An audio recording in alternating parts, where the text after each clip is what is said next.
Then my husband suddenly leaned in and muttered, "We need to leave. Right now." I froze. "What are you talking about? Why?" He didn't explain a thing as we grabbed our coats and walked out, and he stayed silent the entire drive home. Halfway back, still staring straight at the road, he finally said, "That Christmas night, as twinkling lights danced and carols played, my husband whispered two words that plunged my heart into absolute dread. We're leaving." What he revealed next wasn't just a shock. It was a betrayal so deep it made me question every friendship I'd ever had. Christmas, my absolute favorite time of year, was supposed to be magical.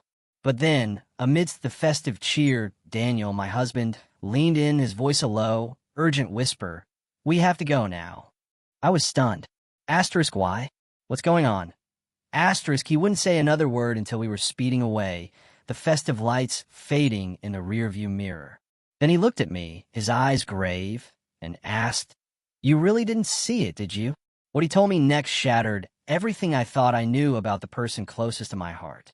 The twinkling fairy lights framed Clara's porch as I pulled into her driveway. 20 years of friendship had taught me her tells. The slight curve of her lips when she was hiding something, the practiced tilt of her head when she wanted attention. But that night, a deeper, colder unease settled over me. Something felt wrong. Daniel, a doctor with an uncanny ability to notice details others missed, felt it too.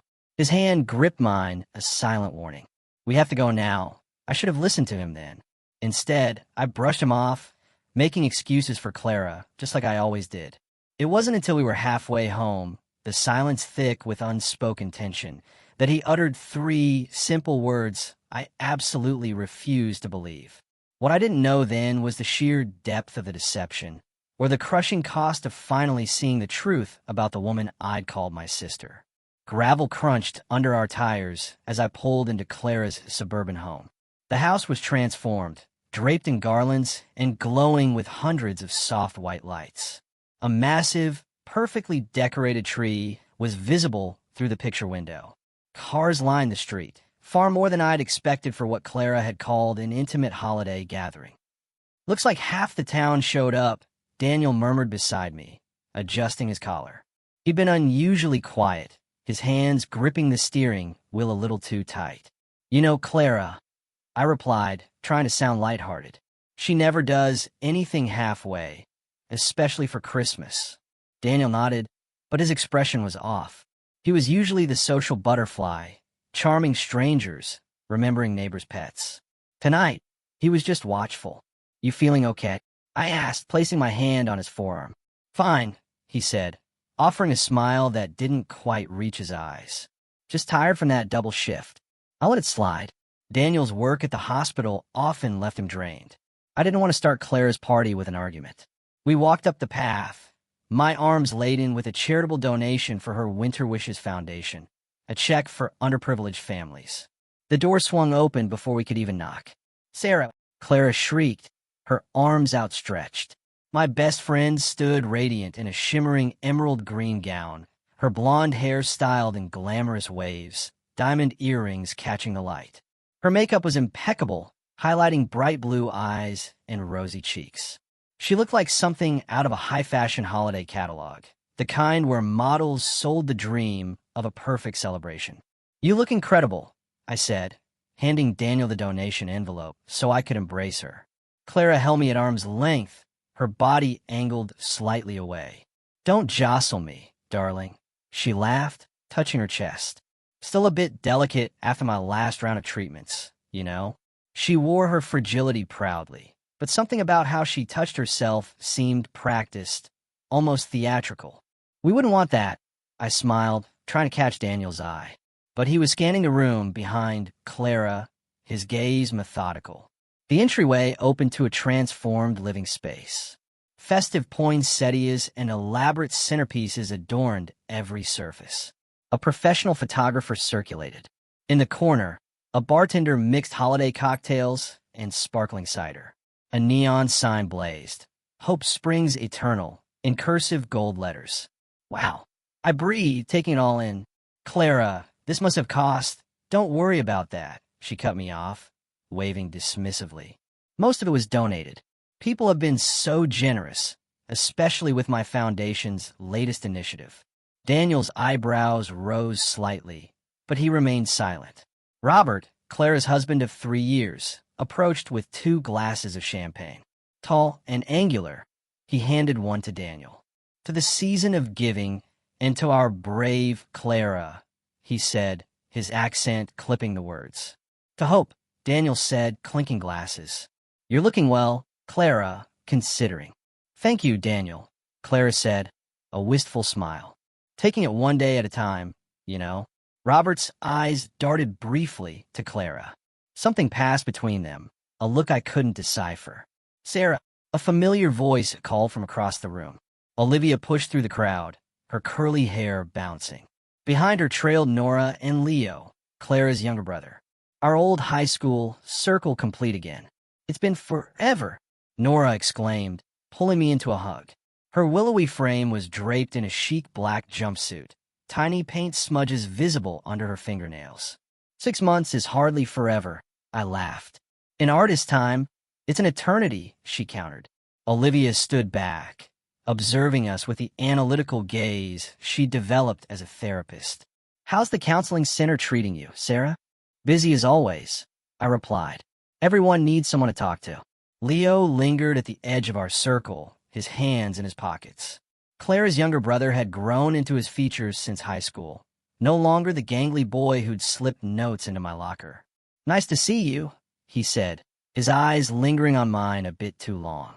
"You too," I replied, suddenly aware of Daniel watching us.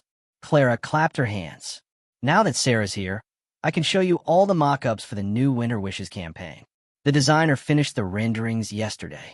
She led us to a side room, chattering about digital campaigns and projected impact.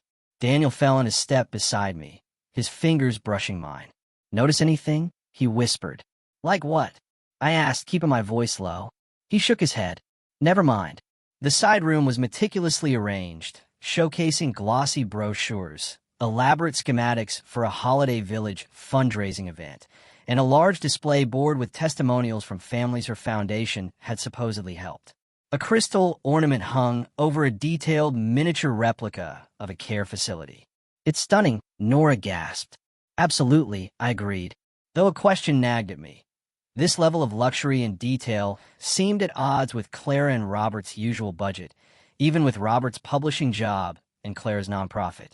This display alone probably cost more than they made in 3 months.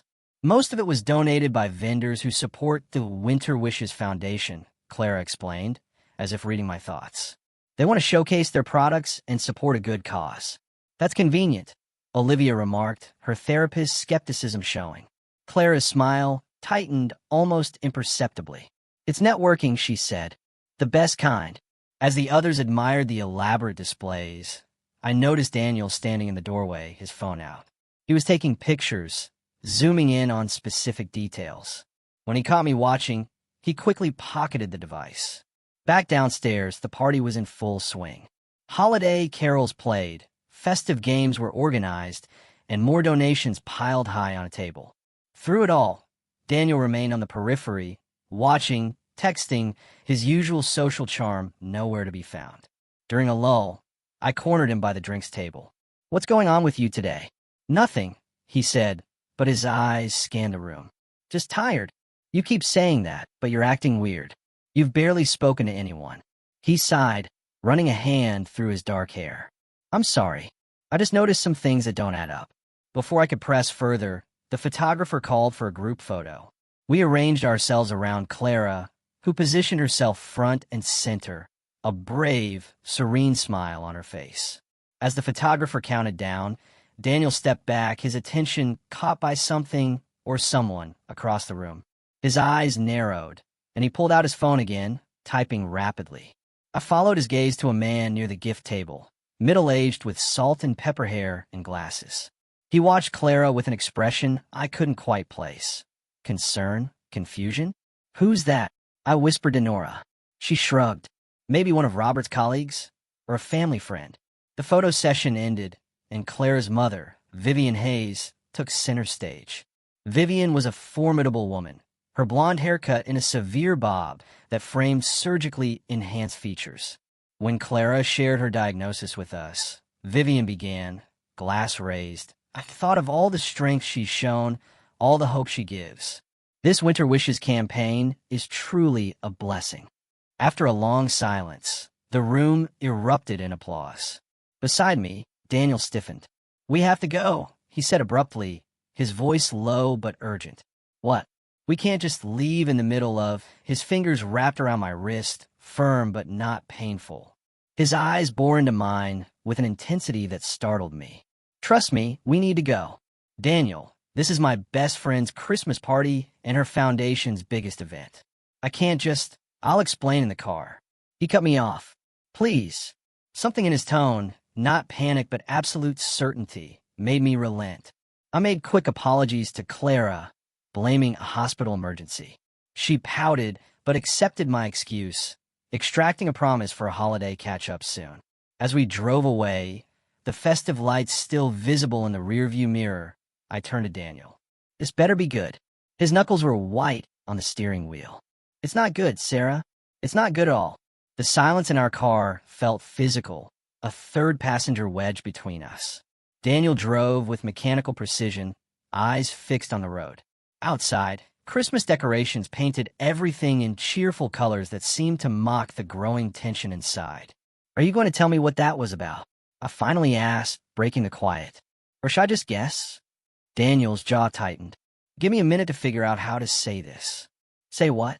"That you embarrass me in front of everyone I care about? That you pull me out of my best friend's party like we were fleeing a crime scene?" He didn't respond, just flicked on his turn signal with unnecessary force as we merged onto the highway. "Daniel," I tried again, softer this time. "Whatever it is, just tell me." He exhaled slowly, his shoulders dropping. "Not until we're almost home. I need you focused, not distracted by traffic. You're scaring me. I'm sorry." He reached across the console to squeeze my hand. "That's not my intention." We drove in silence for another 15 minutes, the suburban landscape giving way to open countryside. When we passed the midpoint marker of a rusty billboard advertising a long-closed diner, Daniel finally spoke. "Clara's not sick." I stared at him, waiting for the punchline. When none came, I laughed, a short, incredulous sound. "What are you talking about? We were just at her Christmas party. I saw how frail she looked, how tired she is from the treatments." "You saw something," he agreed, his voice clinically detached. "But it wasn't signs of serious illness." That's insane." I twisted in my seat. "I've known Clara since we were 6 years old. I think I'd know if she was faking a terminal illness." "Would you?" His eyes flicked to mine briefly before returning to the road. "When was the last time you actually saw her struggling, truly in pain?" The question landed like a slap. I opened my mouth to answer, then closed it. I pictured every interaction with Clara over the past months. The diagnosis announcement, the charity events, the tough days she described. Each time there had been hugs, but always at angles, always brief, always controlled. "She's very private about her health," I said defensively. "Lots of people are. That's convenient." "Stop it," I snapped. "This is ridiculous. You can't possibly think Clara is faking this. What would be the point?" Daniel, the man at the gift table, that was Dr. Ben Carter. "He's an oncologist in my hospital, so maybe he's her doctor." "He's not. He works exclusively at Metropolitan General. Clara goes to St. Elizabeth's Medical Center. You told me that yourself when she first announced her condition." I frowned. Maybe she switched doctors. "Sarah." Daniel's voice was gentle now. He recognized my confusion. We made eye contact, and he looked concerned. Deeply concerned about what? I don't know exactly. But after that, I overheard Robert on the phone in the hallway near the bathroom. Daniel's hands tightened on the wheel again. He said, and I quote, "She's starting to believe it herself. We need to speed this up." A chill ran through me. That could have been about anything. Then explain the financial reports I saw in Clara's home office last week, when we were helping them move furniture. They were out on the desk. Charity expenditures, Sarah, not consistent with a legitimate nonprofit or with her supposed medical expenses. You were snooping through their papers. I was aghast. They were out on the desk. Blood test panels, Sarah, not consistent with pregnancy. They were right there. Financial statements, donation logs, not adding up. You had no right. I'm a doctor. I know what I saw, and I know what a real nonprofit's books look like. Anger flared inside. Me hot and defensive. So what? You think this is all some elaborate hoax? That my best friend is walking around pretending to be terminally ill, running a fake charity? Do you hear how crazy that sounds? More than crazy, he agreed. Possibly pathological. This is, I sputtered, searching for words. This is jealousy. You've always been weird about my friendship with Clara. Daniel's face hardened. That's not fair, is it? Ever since we got married, you've made comments about how much time I spend with her, how she calls too late, how she always needs something because she's manipulative. His voice rose for the first time. She uses you, Sarah. She always has. Pull over. My voice was ice. What? Pull over. Daniel guided the car onto the shoulder, putting it in park, but leaving the engine running. We sat in charged silence, the soft hum of the air conditioning the only sound. I don't want to fight, he said finally.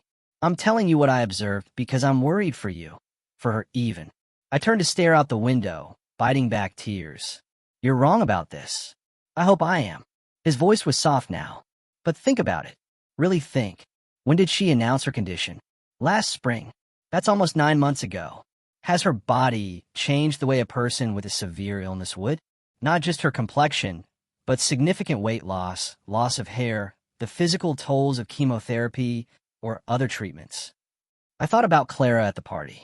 Her vibrant hair, her slim figure, her sparkling eyes. Terminal illness takes a devastating toll. She's always been strong, I said weakly. She's not following any strict diets because of doctor's orders, not experiencing severe fatigue or nausea. Have you ever heard her mention real side effects from her supposed treatments or actual appointments with a specialist? I hadn't. Clara's illness had been, by her own account, a quiet, dignified struggle, full of inspiring resilience. No messy, painful details. And that campaign display, Daniel continued. Everything still in glossy mock-ups. Nothing implemented yet, almost like it's for show. Stop. I cover my ears childishly. Just stop. He fell silent, waiting. Slowly, unwillingly, I let myself consider his observations. The careful way Clara positioned herself in photos. How she never seemed truly ill, just delicate.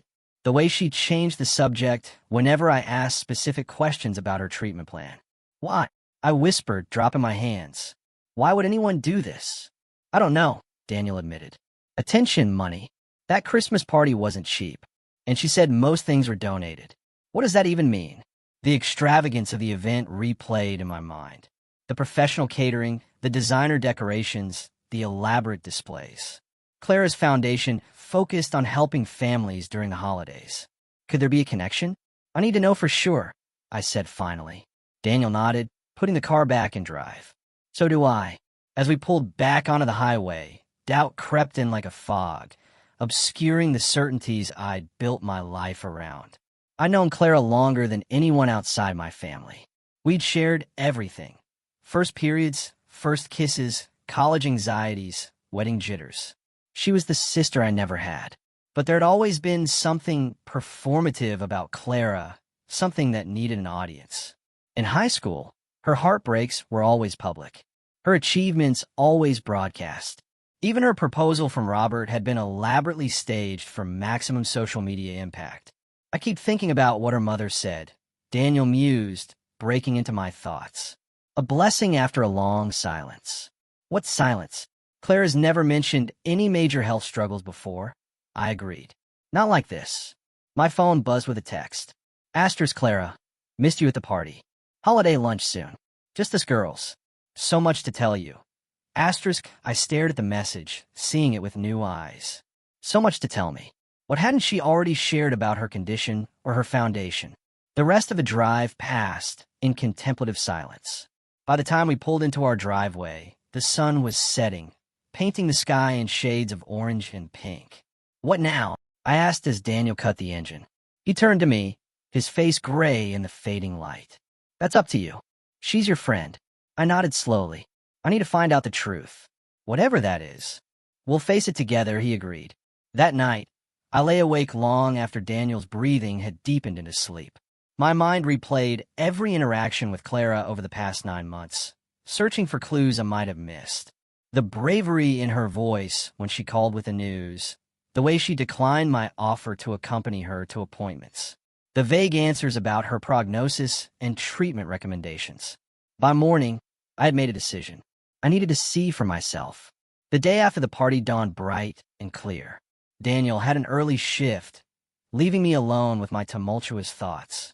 I paced our kitchen, coffee growing cold, replaying his accusations. Could it be true? Could my best friend, the person I trusted most in the world besides my husband, be living such an elaborate lie? I picked up my phone and scrolled through recent pictures of Clara. In each one, she was radiant, smiling bravely, a picture of inspiring resilience. But looking closer, I noticed patterns. She always wore flowing gowns or elaborate outfits, always stood at an angle, always kept some distance between herself and others. Before I could second-guess myself, I texted her. Asterisk left my scarf at your place yesterday. Okay if I swing by to grab it. Asterisk her response came almost immediately. Asterisk so sorry, not home now. Doctor appointment in the city. Lily is there though. She can let you in. Asterisk perfect. Clara's younger sister was less guarded, less polished. If anyone would slip up, it would be Lily. I grabbed my purse and keys, fabricating a red wool scarf in my mind. The drive to Clara's house felt longer than usual. Each mile a countdown to a confrontation I wasn't sure I was ready for. Clara and Robert lived in a renovated Victorian on the edge of town, a wedding gift from her parents they'd spent years restoring. As I pulled into the driveway, I noticed Robert's car was gone too. Just Lily's beat-up Civic sat in the carport. I knocked, heart pounding. Footsteps approached, and the door swung open. Lily, hair pulled into a messy bun, wearing sweatpants and one of Clara's old college t-shirts, blinked at me. Sarah? Her surprise seemed genuine. What are you doing here? I left my scarf yesterday. I explained, forcing a smile. Clara said you'd let me in to look for it. Oh, Lily said, then stepped aside. Sure, come in. It's probably in the living room with all the party stuff. I stepped into the house, immediately struck by how different it felt. Without the crowd and decorations, it seemed hollow, almost staged. Sorry about the mess, Lily said, gesturing to a half-eaten breakfast on the coffee table. I wasn't expecting company. No worries. I scanned the room, pretending to look for my non-existent scarf. The party was beautiful. You all must have worked so hard. Mostly the event planner, Lily shrugged. Clara had very specific requirements for the charity launch. I'm sure she did. I moved toward the dining room, where a bottle of red wine sat open on the table beside a plate with half a steak. Late breakfast? Lily flushed. Robert's from last night. Steak and red wine. I raised an eyebrow. Bit heavy for Clara these days, isn't it? With her treatments? Oh, she didn't. Lily stopped herself, eyes widening slightly. I mean, she had something else. Lighter fare. I nodded, filing away the slip. Where's Clara today? She mentioned a doctor's appointment. Lily shifted uncomfortably. Yeah, she went to a clinic out of town. Special monitoring or something. Her voice wavered on the last words. Is everything okay with her health? I pressed, watching her reaction. Fine. Everything's fine. The answer came too quickly. Just routine. That's good to hear. I wandered toward the side room where the campaign mock-ups were. Mind if I check in here for my scarf? Maybe it ended up in with the charity materials somehow. I'll come with you, Lily said a little too eagerly. The side room looked exactly as it had yesterday, pristine, untouched. Now that I was looking with new eyes, I noticed what Daniel had pointed out. None of the campaign materials had been distributed. The Holiday Village replica was still under a dust cover. Even the care packages on a shelf still had the labels attached. Not a single one opened or filled. It's like a showroom, I murmured, running my fingers along a display table. Clara wants everything perfect before she officially launches anything, Lily explained. You know how she is. I thought I did, I said softly. As Lily turned to check a storage bin for my scarf, I noticed something behind a stack of glossy brochures. A small, leather-bound journal wedged, as if it had fallen and been forgotten. When Lily wasn't looking, I slipped it into my purse. Not here, Lily announced. Maybe downstairs in the coat closet. We returned downstairs, and I made a show of checking various spots. I should get going, I said finally. I probably left in the car after all. I'll tell Clara you stopped by, Lily offered, walking me to the door. Please do. I paused on the threshold. Lily, is everything really okay with Clara? She seems different lately. Something flickered across the younger woman's face. Doubt. Fear. She's going through a lot, she said carefully. But she'll be fine. She always is. If she needs anything, you'll be the first to know.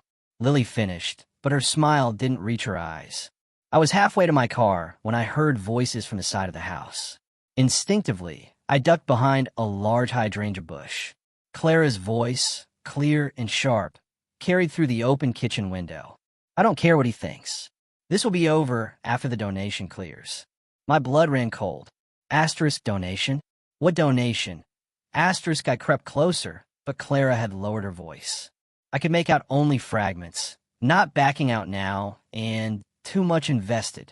The sound of footsteps on gravel sent me scrambling back to my car. I slid into the driver's seat just as Clara rounded the corner of the house. Phone pressed to her ear, face set in an expression I'd never seen before, calculating cold. I started the engine and pulled away, heart hammering.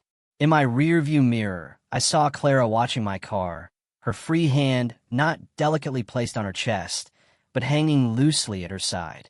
Once safely down the street, I pulled over and called Daniel. You might be right, I said when he answered, my voice shaking. Something's definitely off. What happened? His concern was palpable, even through the phone.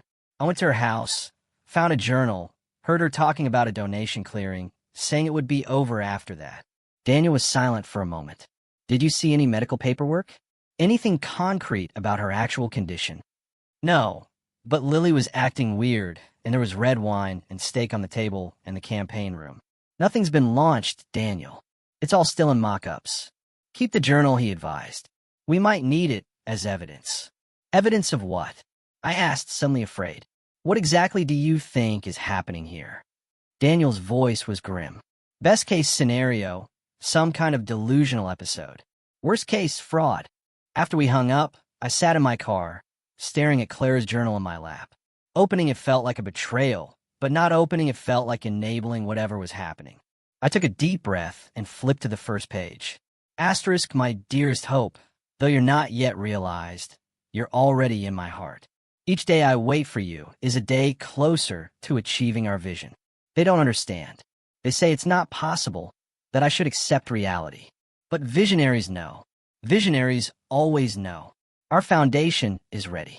Our mission is waiting. All we need now is the means. With eternal hope. Asterisk, the entry was dated 3 years ago. I flipped through more pages.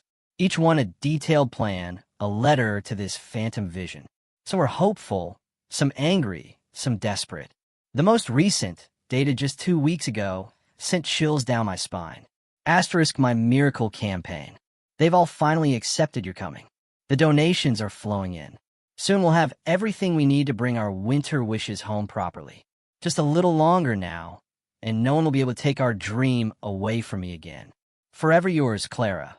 Asterisk, what had happened 3 years ago? Clara and Robert had only been married for a few months then. Had there been a business failure no one knew about? A loss of a major investment? My phone buzzed with a text from Clara. Asterisk, saw you driving away. Did you find your scarf? Asterisk, I froze, unsure how to respond. Before I could decide, another text came through. Asterisk, Sarah, I need to tell you something. Something I haven't told anyone else. Can we meet tomorrow? Somewhere private. I've been keeping a secret for too long, and you're the only one I trust with the truth. Asterisk, I stared at the screen, a mixture of dread and vindication washing over me. Whatever was happening with Clara, I was about to find out. With trembling fingers, I replied, asterisk, of course. Name the time and place. Asterisk, her response came immediately. Asterisk, the cabin at Lake Morrison. Noon. Come alone. Asterisk, the cabin. Her family's summer place, isolated and private. The perfect spot for a confession or a confrontation. I started the car again, Clara's journal secure in my purse, and drove home with the weight of 20 years of friendship pressing down on me. By the time I pulled into our driveway, I had made up my mind. I would meet Clara tomorrow, hear her out, and then decide what to do. Daniel was waiting for me in the kitchen, still in his scrubs from his hospital shift. One look at my face told him everything. "You found something?" he said. It wasn't a question. A lot of some things I said sink, ing, into a chair at our kitchen table. And tomorrow, I'm going to find out the rest. I showed him the journal, watched his expression darken as he read. When he finished, he closed it carefully and set it down between us like a bomb that might detonate. "Whatever you're walking into tomorrow," he said quietly, "be careful. If she's been living this delusion for 3 years, she's still Clara," I insisted, though I wasn't sure anymore what that meant. "She's still my friend." Daniel reached across the table and took my hand. "People who are drowning will pull down anyone trying to save them," he said. "Remember that." That night, I left Daniel a voicemail before falling into a troubled sleep. Asterisk, I think you're right about everything. I'm scared of what I'll find out tomorrow. Asterisk in my dreams. I stood in Clara's elaborately staged campaign room, watching as she presented her brochures to an empty audience, speaking passionately about a charity that didn't exist. The drive to Lake Morrison took 40 minutes, each mile heightening my anxiety. I'd barely slept, turning over possibilities until dawn broke. Daniel had offered to come with me, but this was something I needed to face alone. Whatever this turned out to be, the lake was peaceful in the late spring sunshine, its surface rippling with gentle waves. The Hayes family cabin sat nestled among tall pines on the eastern shore, its weathered wood and stone chimney a fixture of my childhood memories. Clara and I had spent countless summer days here, swimming, gossiping, dreaming of our futures. As I pulled up the gravel driveway, I spotted Clara's white SUV parked under the carport. My stomach clenched. There was no turning back now. I approached the cabin slowly, taking in details I'd missed on previous visits. The porch swing, where we'd shared secrets, now looked abandoned, its chains rusted. Flower pots sat empty. The welcome mat was faded beyond recognition. Before I could knock, the door swung open. Clara stood there dressed in a simple white sundress. No shimmering gown, no air of delicate illness. Just Clara, her face bare of makeup, her blue eyes rimmed with red. "You knew," she said simply, not a question. I nodded, unable to find words. She stepped back, gesturing me inside. I should have realized Daniel would figure out. Doctors notice things. Financial documents can tell a lot. The cabin's interior was dim, shafts of sunlight cutting through half-closed blinds. Clara moved to the worn leather couch and sat, curling her legs beneath her like she used to do in college. "Do you hate me?" she asked, her voice small. I remained standing, unsure of the script for this moment. "I don't hate you. I don't understand." She laughed, a brittle sound. "That makes 2 of us." I watched as she poured water from a pitcher on the coffee table, her hand steady. "No wine today, no performance." "I wasn't always lying," she began, staring into her glass. "A year ago, I was facing a huge financial crisis. For real." My breath caught. "What?" "Robert's publishing company was collapsing, and we were drowning in debt. We hadn't told anyone yet. We were waiting for a miracle." Her voice was flat, emotionless. I was alone when the final bank notice came, on a Tuesday. Robert was out of town for work. "Clara," I moved toward her, instinct overriding caution. "Why didn't you call me?" "Because you had just announced your promotion at the counseling center. Everyone was so proud of you." She shrugged. "I didn't want to steal your moment or burden you with my failures." The familiar guilt twisted in my gut. The constant push-pull of our friendship where her needs and mine perpetually competed for oxygen. "After the crisis, I fell apart," she continued. "But secretly, no one knew except Robert and my financial advisor. I sat beside her, leaving space between us. And then I stopped accepting it. I started visualizing a new, thriving charity, one that would make a real difference, one that would solve all our problems. I started planning events, drafting proposals. Clara's hands fluttered to her chest. Robert was worried, but he went along with it at first. He thought it was my way of coping. When did it become this? I gestured vaguely at her, at the situation we were now in. She sighed. 9 months ago, I was supposed to speak at a local business luncheon, to network for a struggling company, but I had a panic attack before going on stage. Couldn't breathe. Couldn't think. I remember. You said you had a bad case of the flu. Another lie. She smiled sadly. Robert found me hyperventilating in the bathroom. I kept saying I couldn't face them. Couldn't tell them I'd failed again. And then he said, "What if you didn't have to?" My blood ran cold. He suggested you fake a new charity initiative. Not exactly. He suggested I could say I was launching a new holiday initiative, something inspirational, just to get through the event. We'd quietly let it fade later, after I'd had time to process privately. Clara's eyes met mine, hollow, but it felt so good, Sarah. The congratulations, the attention, the way people looked at me like I was a selfless hero again. So you kept going?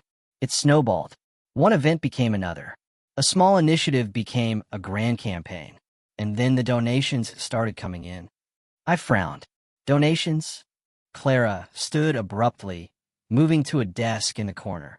She returned with a folder full of papers. "Here," she said, spreading them on the coffee table. "See for yourself." The documents showed donations, substantial ones, from various businesses and individuals. All to Clara's nonprofit, Winter Wishes Foundation. "The foundation is real," she explained. "The work we could do is real. We could provide holiday support to families in need. What isn't real is," she trailed off, "your ability to actually deliver on that promise," I finished. She nodded, eyes downcast. "I don't understand.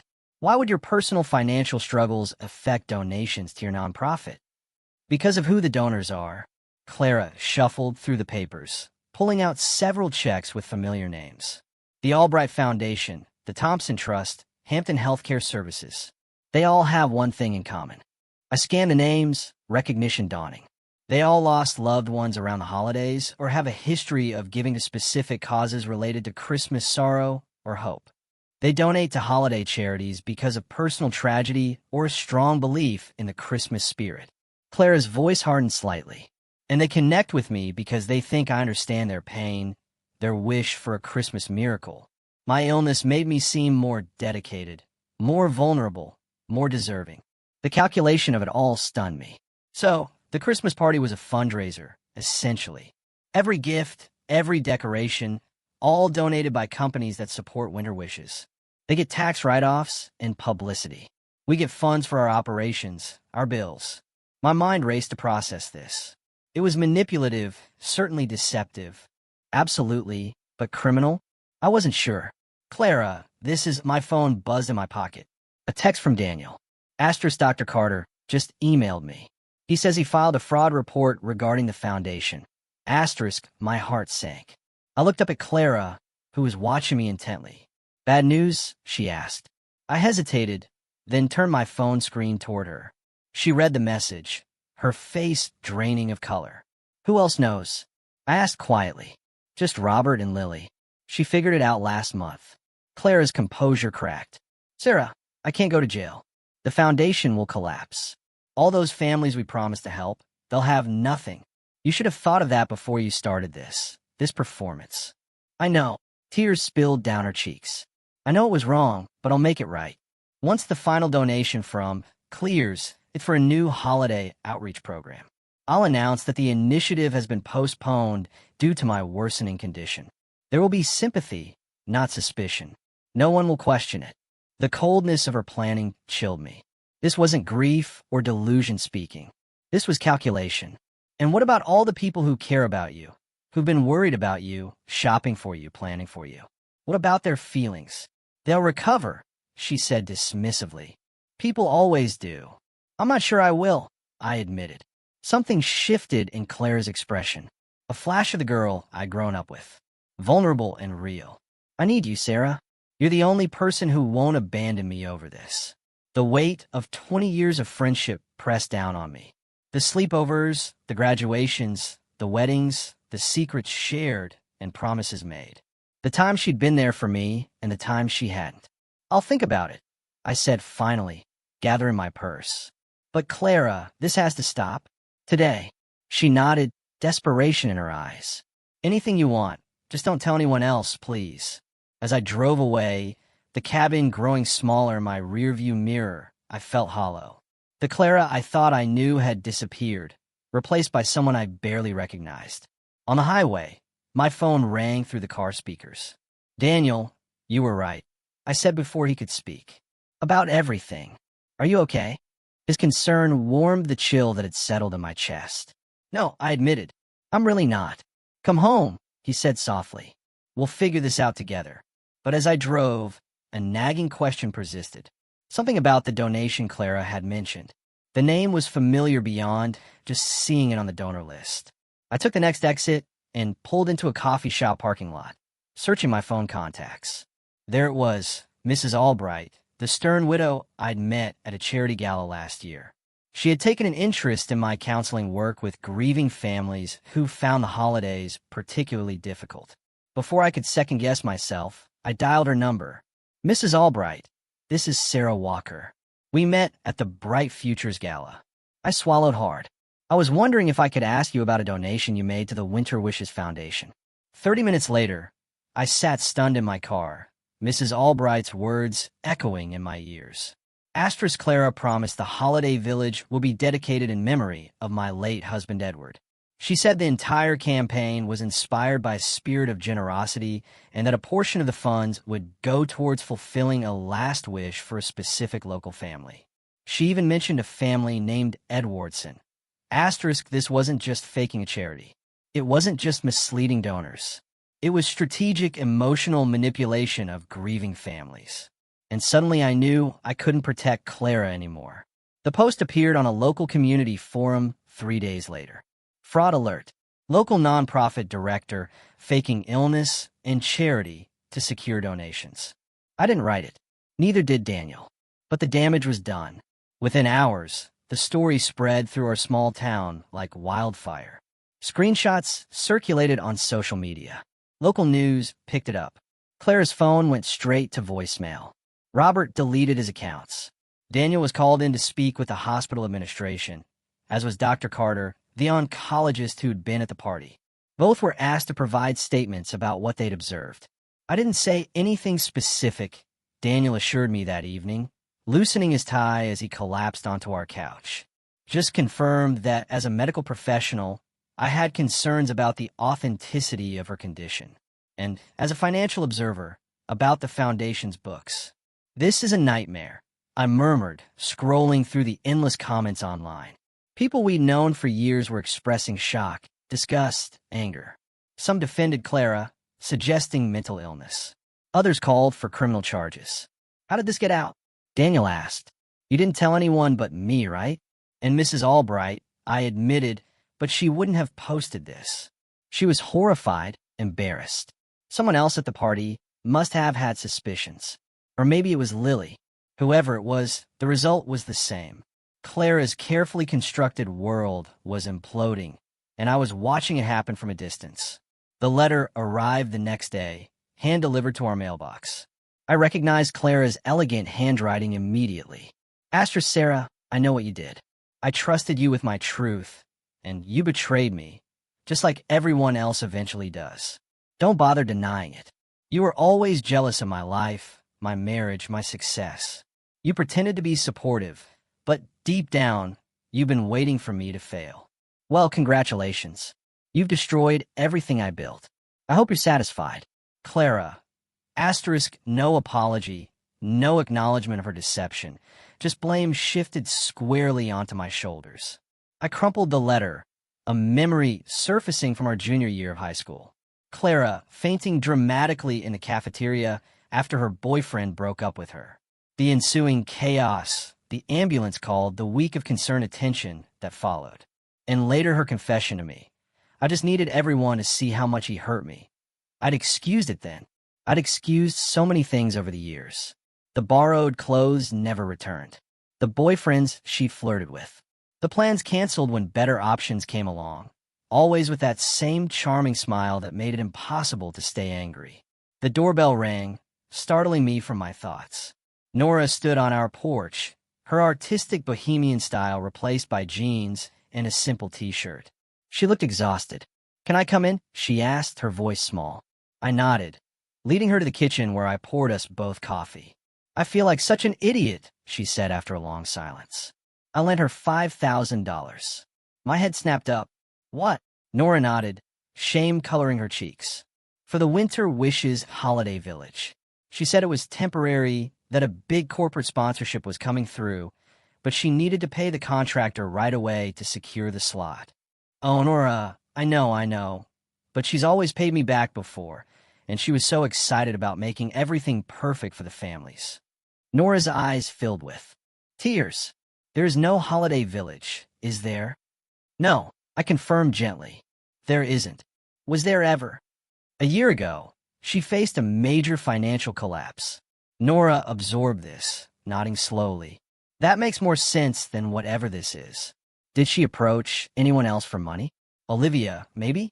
They had lunch a few weeks ago. Clara was pretty focused on her afterward. I made a mental note to call Olivia.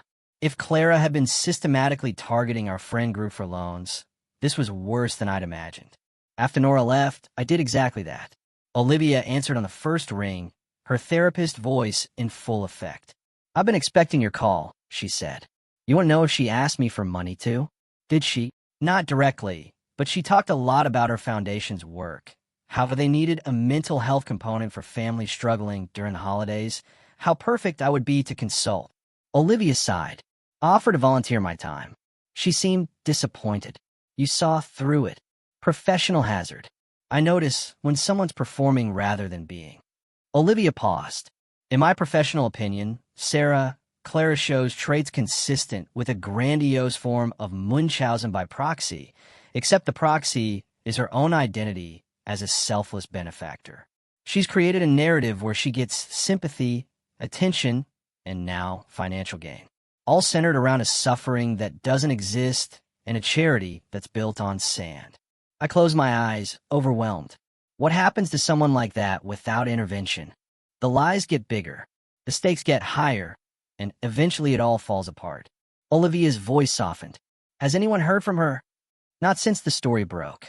She sent me a letter blaming me for everything." Classic deflection. She can't face her own culpability. After we hung up, I sat in silence, processing. My phone buzzed again. Leo, Clara's brother. "Sarah." His voice was ragged when I answered. "Have you heard from Clara?" "No." "Have you?" "Not since yesterday." She called me crying. I couldn't understand most of it, but he paused, gathering himself. I knew something was wrong. For months, I knew, but I didn't have proof, and Mom and Dad wouldn't listen. "It's not your fault, Leo. Isn't it? She's my sister. I should have pushed harder." His voice broke. "The police are involved now. Someone filed fraud charges." My stomach dropped. Multiple donors, apparently. And Sarah, she's gone. Cleaned out her accounts this morning and disappeared. I gripped the phone tighter. "What about Robert?" "He says she left him too, but he seems more angry than worried, which tells me everything I need to know about their marriage." After we hung up, I called Daniel at the hospital. "Clara's missing," I said without preamble. His voice went low. "Serious missing?" "How?" "Disappeared. Accounts emptied. No one's heard from her." A long pause. "She might come to you," he said finally. "Why would she?" "She blames me for exposing her. Because you're her constant, her emotional safety net. Even when she's pushing you away, she's really pulling you closer." Daniel's words haunted me as evening fell. I paced our house, jumping at every sound, peering through windows at the slightest movement. The rain started around 9, a gentle patter that grew into a downpour by midnight. Daniel had been called in for an emergency surgery, leaving me alone with my thoughts and fears. I had just decided to try to sleep when a soft knock came at the door. I froze, listening. It came again, not demanding, barely audible above the rain. I approached cautiously, peering through the peephole. Clara stood on our porch, soaked to the skin, hair plastered to her face. No glamorous makeup, no designer clothes. Just Clara, broken and dripping on our welcome mat. I opened the door. She didn't speak, didn't move, just stared at me with empty eyes. Then, like a puppet with cut strings, she collapsed forward into my arms. Her body felt small, fragile as I caught her. For a woman who'd been portraying a brave struggle against illness, she seemed to have wasted away to almost nothing. I could feel her ribs through her sodden shirt as I half-carried her inside. I settled her on the couch, wrapping her in a throw blanket. She stared straight ahead, unresponsive. I made tea she didn't drink, asked questions she didn't answer. Finally, I just sat beside her in silence, watching the rain streak down our windows. After what felt like hours, she spoke one sentence, barely a whisper. "Tell me what to do. I'll do it." I looked at her, this stranger wearing my best friend's face, and felt nothing but exhaustion. Daniel found us like that when he returned home at dawn. Clara curled into a ball on our couch, me sitting vigil in the armchair across from her. One look at his face told me he'd heard the news. "They've issued a warrant," he said quietly, leading me into the kitchen. "Fraud, multiple counts. The Albright Foundation is pressing charges." I glanced back at Clara's sleeping form. She has nothing left. No money, no home, no reputation. "That's not our problem." Daniel's voice was firm, but not unkind.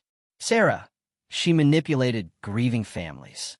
She took advantage of people's pain. She stole money under false pretenses. I know she needs to face consequences and professional help. I know that too." Daniel sighed, running a hand through his hair. "She can't stay here. I want her out by noon." I nodded, unable to argue. He was right.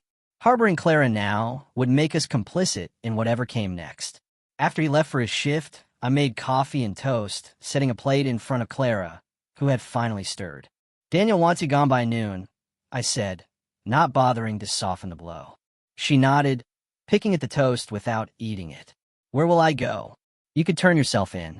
Start taking responsibility." A bitter laugh escaped her. "They'll put me in jail. Maybe, maybe not. But running will only make it worse." She looked up at me, a spark of the old Clara in her eyes. "A documentary producer called me yesterday. Wants to interview us both. Deception and emotional fraud in the social media age. Offered good money. You can't be serious." "Why not? At least I control the narrative." I stared at her, incredulous. Even now, she was thinking about the performance, the audience, the attention. "Clara, this isn't a PR problem. It's not something you can spin or repackage. You lie to everyone who loves you. You exploited people's grief for money. For the foundation," she corrected automatically. "The money went to the foundation which you controlled, which enhanced your reputation, which gave you access to powerful people." I leaned forward, forcing her to meet my eyes. "Stop lying to yourself, if no one else." Something cracked in her expression. "What do you want from me, Sarah? Tears, confession, self-flagellation? Will that make you feel better about abandoning me when I need you most?" "This isn't about me. It's always been about you." Her voice rose, color flooding her pale cheeks. Perfect Sarah with her perfect husband and perfect career and perfect moral compass.